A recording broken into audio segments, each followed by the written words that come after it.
Hello student, this is आफिदर in front of you and welcome to AS academy. और जैसे कि आप लोगों को पता ही है ऑलरेडी जो है आपका लाइव प्रोसेस की जो वीडियोस है वो कितनी आ चुकी है। न्यूट्रिशन की 2, ठीक है, और रेस्पिरेशन की भी 2, और ट्रांसपोर्टेशन की एक पार्ट हो रखा है।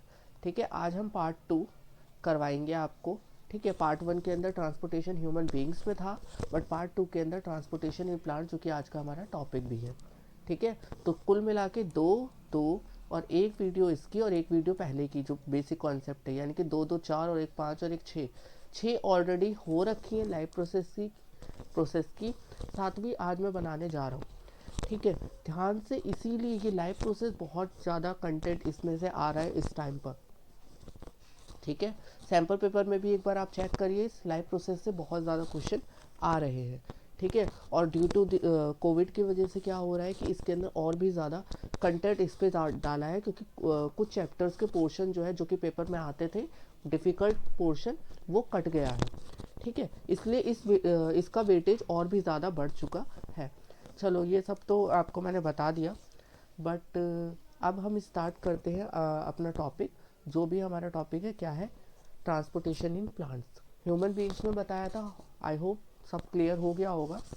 और अगर नहीं हुआ है तो आप डाउट सेक्शन में पूछ सकते हैं, कमेंट सेक्शन में पूछ सकते हैं, उसको नेक्स्ट वीडियो में समझा दिया जाएगा। और अगर कोई छोटा सा डाउट होगा तो उसको वहीं कवर अप कमेंट में ही कर दिया जाएगा।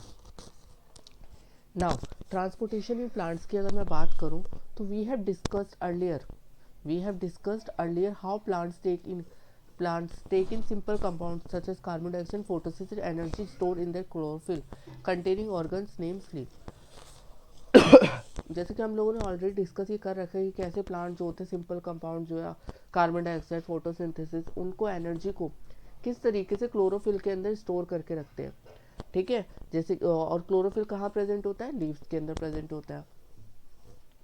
और हमने ये भी पढ़ा कि अदर काइंड जो होते हैं, other kinds of raw material जो कि ज़रूरी होते हैं प्लांट की बॉडीज़ को बिल्डअप करने के लिए, उसको भी अलग से रखा जाता है। Will also have to be taken up separately for plant. जैसे कि पौधों के लिए सॉइल नियरेस्ट और रिचेस्ट सोर्स है रॉ मटेरियल का। किसके लिए? नाइट्रोजन। नाइट्रोजन सॉइल के अंदर प्रेजेंट होती है, फोस्फोरस प्रेजेंट होती है, और बहुत सारे मिनरल्स प्रेजेंट होते हैं जो कि किसके लिए? बिल्डिंग। ठीक है, बिल्ड करने के लिए प्लांट की बॉडीज को। ठीक है, ये होते हैं। उसके बाद इसमें लिखा है कि एब्जॉर्प्शन भी होता है कुछ सब्सटेंस का, therefore occur through the part in contact with the soil. और यहाँ पर एब्जॉर्प्शन भी होता है कुछ सब्सटेंस का जो कि क्या होते हैं, सॉइल के कांटेक्ट में होते हैं, जैसे कि रूट से। ठीक है, अगर यदि डिस्टेंस जो है सॉइल कॉन्टेक्टिंग ऑर्गन का और क्लोरोफिल कंटेनिंग ऑर्गन का अगर छोटा है, यानी कि अगर डिस्टेंस की बात हो रही है, दूरी, अगर रूट से क्लोरोफिल तक पहुंचाने के लिए जो डिस्टेंस है अगर वो छोटा है, तो एनर्जी और रॉ मटेरियल जो है वो ईजिली डिफ्यूज हो जाते हैं प्लांट की बॉडी के हर पार्ट तक। बट अगर यही डिस्टेंस रूट का क्लोरोफिल जहाँ पर कंटेंट पहुँचाना है वहाँ तक, यदि डिस्टेंस बहुत ज़्यादा हो, तो इसके अंदर क्या होता है, because of change in plant body design, क्योंकि प्लांट की भी डिफरेंट बॉडी डिज़ाइन होती है, उसकी वजह से यदि ये दूरी बढ़ जाती है या बहुत ज़्यादा हो जाती है, तो डिफ्यूज़न प्रोसेस इतना ज़्यादा सफिशिएंट नहीं होगा कि वो रॉ मटेरियल को लीव्स तक और एनर्जी तक पहुंचा सके, रूट्स को एनर्जी प्रोवाइड कर सके। तो इसके लिए एक प्रॉपर सिस्टम होता है ट्रांसपोर्टेशन का, जो कि ज़रूरी होता है कुछ सिचुएशन के अंदर। अगर छोटा सा डिस्टेंस है तो आसानी से डिफ्यूज़न प्रोसेस हो जाएगा, बट अगर due to the different body structure, अगर प्लांट बॉडीज तक वहाँ तक डिस्टेंस बहुत ज़्यादा हो जाता है, तो उसके लिए क्या किया गया है, ट्रांसपोर्ट करने के लिए कुछ इसेंशियल चीज़ें की गई हैं कुछ सिचुएशन के लिए।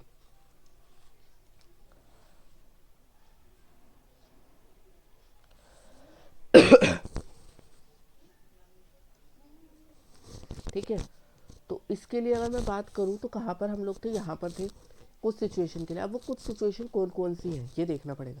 अब देखो, energy needs differ between different body design, यानी कि डिफरेंट बॉडी डिज़ाइन होगा तो एनर्जी की जो रिक्वायरमेंट है वो भी डिफरेंट होगी, है ना। प्लांट्स डू नॉट मूव, जैसे कि हम लोगों को पता है प्लांट्स स्टेशनरी पोजीशन पर रहते हैं, मूव नहीं करते। तो प्लांट बॉडीज़ का एक लार्ज पोर्शन होता है डेड सेल्स का, बहुत सारे टिश्यू के अंदर। इनके पास डेड सेल्स होते हैं, एक्टिवेट सेल बहुत कम होते हैं इनके पास, जो एक्टिव सेल्स होते हैं, ठीक है। इसी का परिमाण ये है कि प्लांट्स को बहुत ही कम एनर्जी की आवश्यकता होती है, क्योंकि वो they can not move from one place to another place, वो नहीं मूव करते। इफ दे आर मूवेबल, अगर वो मूव कर रहे होते कि they are move from one place to another in search of food, अगर वो अपने खाने की तलाश में अगर मूव करते तो उनको बहुत ज़्यादा एनर्जी रिक्वायरमेंट चाहिए होती, बट ऐसा नहीं है। प्लांट जो है वो स्टेशनरी है, it means it do not move. So ये relatively slow transport system use कर सकते हैं। जो डिस्टेंस होता है ट्रांसपोर्ट सिस्टम का have to operate however can be very large in plant such as very tall trees. जैसे बहुत लंबे लंबे ट्रीज होते हैं, देखा होगा आपने फॉरेस्ट के अंदर बहुत ज़्यादा, ठीक है। तो उस केसेस के अंदर ट्रांसपोर्टेशन उस केस में भी होगा। क्यों होगा ट्रांसपोर्टेशन? उसकी सर्वाइवल के लिए, क्योंकि ये लाइफ प्रोसेस है ना, इसलिए।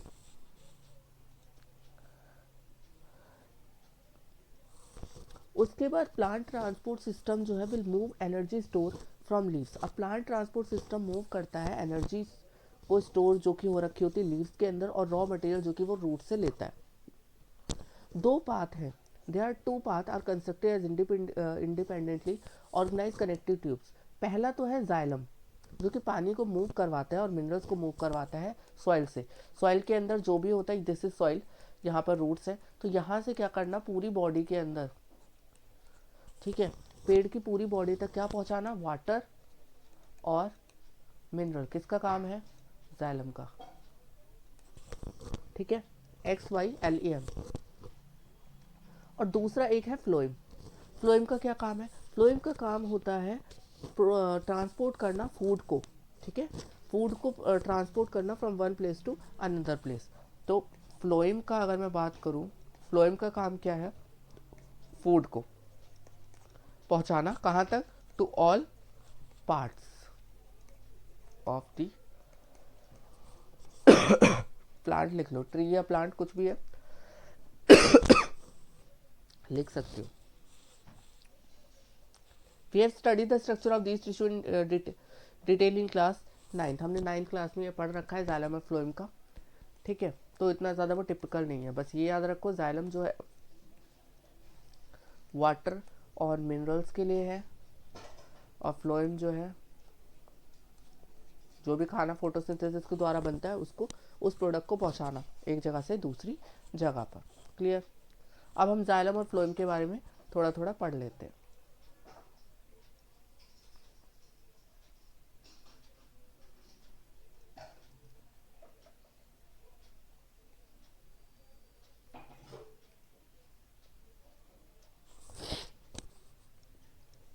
अब है ट्रांसपोर्ट ऑफ वाटर, वाटर का ट्रांसपोर्ट करना। क्लियर? जाइलम टिश्यू के अंदर, अब पानी का अभी मैंने बताया कौन करता है, जाइलम करता है ना, तो जाइलम की बात हो रही होगी। जाइलम टिश्यू जो है वेसल्स होते हैं, ट्रेकाइड्स होते हैं, रूट्स के स्टेम्स और लीव्स जो होती है इंटरकनेक्टेड होती है, कंटिन्यूस सिस्टम बनाती है। ये जो है एक दूसरे से इंटरकनेक्ट होती है ताकि ये क्या बना सके, कंटिन्यूस सिस्टम बना सके वाटर कंडक्टिंग चैनल्स का। ताकि क्यों? ताकि हर पार्ट तक बॉडी के क्या पहुंच सके, वाटर पहुंच सके। एट द रूट्स, रूट्स पे cell in contact with the soil actively take up ions, this create a difference in the concentration of these ion between the root and the soil.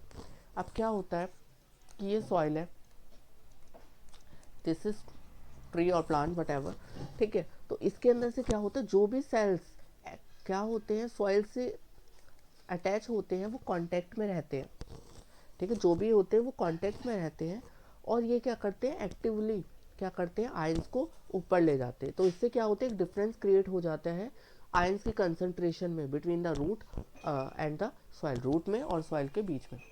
Water therefore,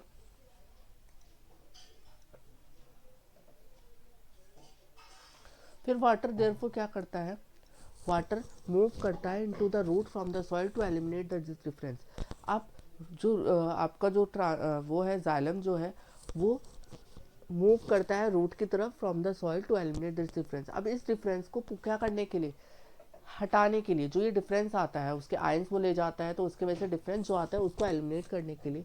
this means, इसका मतलब सिर्फ यही है कि steady movement होना water का into root xylem creating a column of water that is steadily push upward, एक तरीके से मोटर टाइप का।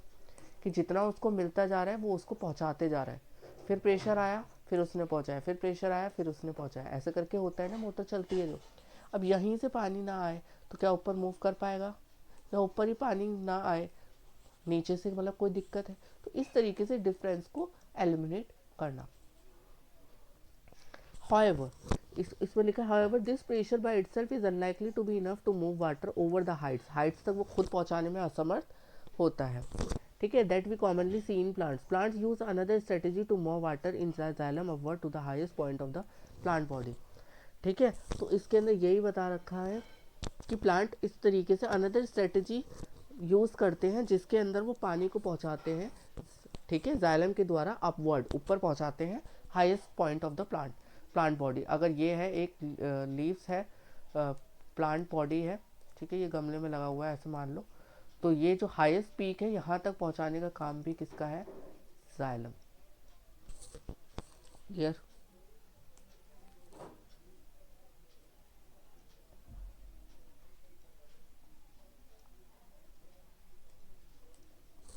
अब है प्रोवाइडेड दैट द प्लांट, ये डायग्राम दिख रहा है आपको, movement of water during transpiration in a tree. Transpiration भी पता ही होगा, कोई नहीं, अभी मैं बताता हूँ। Provided that the plant has an adequate supply of water, the water which is lost through the stomata is replaced by water from the xylem the leave. अब स्टोमेटा के द्वारा, स्टोमेटिक जो लीव्स के अंदर स्टोमेटा प्रेजेंट होते हैं, छोटे छोटे पोर्स होते हैं, उसके द्वारा भी जब ज़्यादा पानी हो जाता है तो वो लीव्स के द्वारा क्या करता है, उसको रिमूव करता है ना, जिसे ट्रांसपिरेशन कहते हैं। In fact evaporation of water molecule from the cells of a leaf create a suction which pulls water from the xylem cells of root. अब इसके अंदर क्या होता है, इवेपोरेशन भी होता है पानी का, तो वो भी क्या करता है, जैसी कमी पड़ती है प्लांट को वो नीचे से खींच लेता है पानी को। तो जो loss of water in the form of vapour from the aerial parts of the plant is known as transpiration. उसी को क्या बोलते हैं, एरियल मतलब जो हवा के अंदर रहते हैं, ये वाला पार्ट जो है, यहाँ से क्या होते हैं, सनरेज आती हैं और यहाँ से इवेपोरेशन प्रोसेस, यहाँ से जितना भी पानी है वो ऊपर ले जाता है। ठीक है, तो लॉस होना वाटर का in the form of vapour from the aerial plants, aerial parts of the plant, उसी को हम ट्रांसपिरेशन कहते हैं। अब ट्रांसपिरेशन मदद करता है एब्जॉर्प्शन और अपवर्ड मूवमेंट होना वाटर की, क्योंकि अगर ट्रांसपिरेशन नहीं होगा, लॉस नहीं होगा, तो वो नीचे से नहीं खींच पाएगा, और मिनरल्स को जो कि डिजॉल्व होते हैं लीव्स के अंदर। It also help in temperature regulation, और टेम्परेचर भी क्या होता है, एक प्लांट का ट्री का वो रेगुलेट होता है। जो इफेक्ट होता है रूट प्रेशर का, वो ट्रांसपोर्ट करता है वाटर को, जो कि बहुत ही ज़्यादा इंपॉर्टेंट है नाइट के अंदर। ठीक है, during the day when the stomata are open the transpiration pull becomes a major driving force in the movement of water in the xylem. अब क्या है कि दिन के टाइम पर स्टोमेटा जब खुले रहते हैं तो ट्रांसपिरेशन पुल जो है वो बहुत ज़्यादा होता है, ठीक है, वाटर की मूवमेंट के अंदर जाइलम की।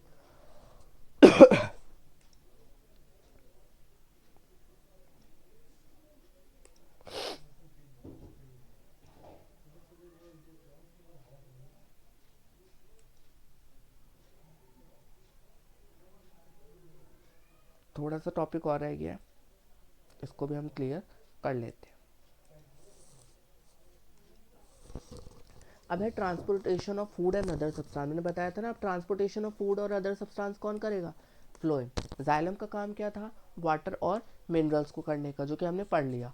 अब फ्लोएम का काम क्या है, फूड और उसके प्रोडक्ट को कहाँ पहुँचा देना, डिफरेंट डिफरेंट बॉडी पार्ट्स में, जहाँ पर उसको नीड है वहाँ पर पहुँचा देना।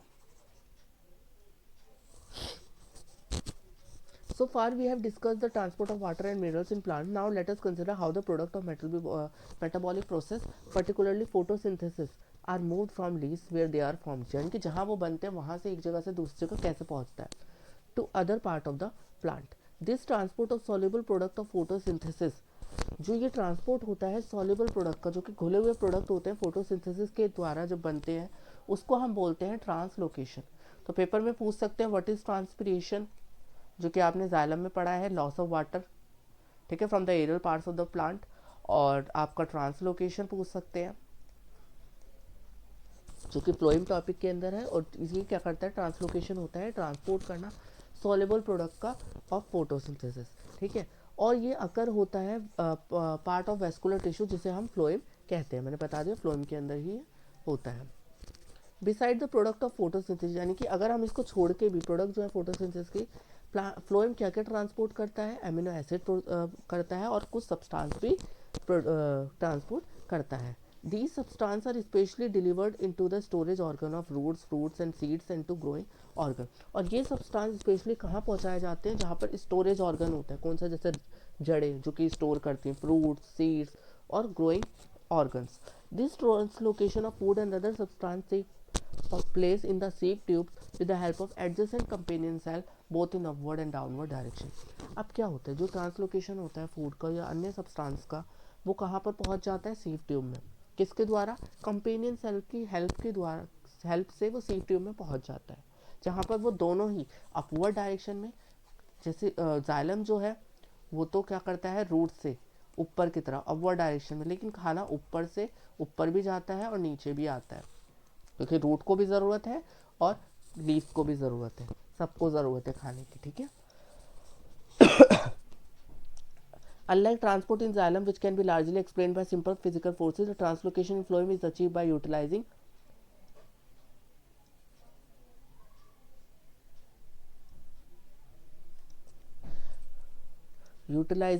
एनर्जी को यूटिलाइज करने के लिए। मटेरियल जैसे कि सुक्रोज हो गए वो ट्रांसपोर्ट किए जाते हैं फ्लोएम टिश्यू के अंदर using energy from ATP, adenosine triphosphate, adenosine triphosphate.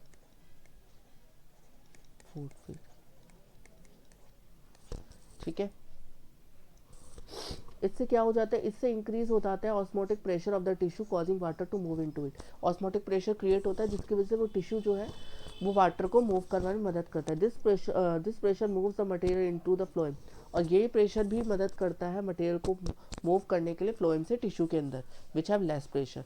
This allows the phloem to move material according to plants need, और यही अलाउ करता है फ्लोएम को ताकि वो मटेरियल को मूव करे according to the plants need, जो भी उसकी नीड है। जब नीड होती है तभी वो उसको करता है। For example in the spring sugar stored in root और stem tissue would be transported on the words with need energy to grow.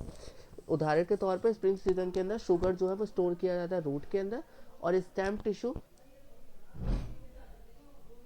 Transport किया जाता है बर्ड्स के अंदर which need energy to grow. Subscribe करें चैनल को, like करें video, और एक बार मैं देख लेता हूँ कि कंप्लीट हो गया नहीं टॉपिक। हाँ, सब्सक्राइब करें, लाइक करें चैनल को अच्छे से, और भाई बहुत मन लगा के पढ़ना अब आपको ज़रूरत है, क्योंकि अब जो है डेट शीट भी आ गई है आपकी। क्लास 10th की डेट शीट भी अवेलेबल है अब। ठीक है, उसको मैंने देख लिया है आपके जो है। तो अब ये सोचो कि अब आपको सिर्फ पढ़ना और पढ़ना है, more and more study, this is the only मंत्र यू हैव।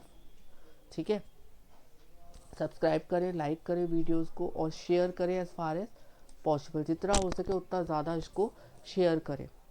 ठीक है, और अब वेट करें नेक्स्ट वीडियो का, जो कि एक्सक्रीशन प्रोसेस, लास्ट प्रोसेस रह गया एक्सक्रीशन प्रोसेस, उसको और करवाना है। ठीक है, उसको भी उसका कंटेंट बहुत कम है, कोशिश करेंगे पार्ट 1 के अंदर हो जाए, अगर नहीं होता तो पार्ट 2 में करेंगे, बट आप लोगों को दिक्कत नहीं आएगी कि बहुत ज़्यादा लंबी वीडियो बन गई है। ठीक है, मुझे पता है कि धीरे धीरे धीरे एक दिन में अगर आप 15 मिनट की वीडियो देख ले तो एक पार्ट देख ले तो इट इज़ इनफ है, बट करना पड़ेगा। ये नहीं पेंडिंग में चलाते रहो फिर एक हफ्ते में एक बार देखो तो वो क्लियरिटी नहीं आती। ठीक है, एक चैप्टर एक दिन में याद करो या एक एक दिन के अंदर 2-2 क्वेश्चन आंसर याद करो तो उसका अलग ही बात पड़ती है। ठीक है, अच्छे से हो जाते हैं, 2-2 क्वेश्चन करते हो और टाइम भी कम लगता है, याद भी जल्दी हो जाता है। तो यही है, एक साथ लेकर नहीं बैठना कि पेपर के 2 दिन पहले लेकर बैठ रहे हो कि हाँ अब तो हम 2 चैप्टर तो रहेगा, 2 चैप्टर कर लेंगे, ऐसा नहीं होता। और दिस इज़ बोर्ड, और ये बोर्ड है, बोर्ड के अंदर आप ऐसे मेंटेलिटी के साथ नहीं जा सकते। आपको वहाँ पर कॉन्फिडेंट होना है, not over confident. Over confident भी नहीं होना, और ये नहीं है कि हमारे में कॉन्फिडेंट ही नहीं है कि अपना कॉन्फिडेंट ही लूज़ कर दो। ठीक है, इतना आज के लिए वीडियो के लिए हो गया है, और ये सब अपने ध्यान रखिए, ज़्यादा से ज़्यादा इसको शेयर करें, जहाँ तक दूर तक पहुँचा चुके हैं एज़ फार एज़ पॉसिबल वहाँ तक पहुँचाएं इस वीडियो को। ठीक है, आई होप सब समझ आ रहा होगा, and thank you for watching this.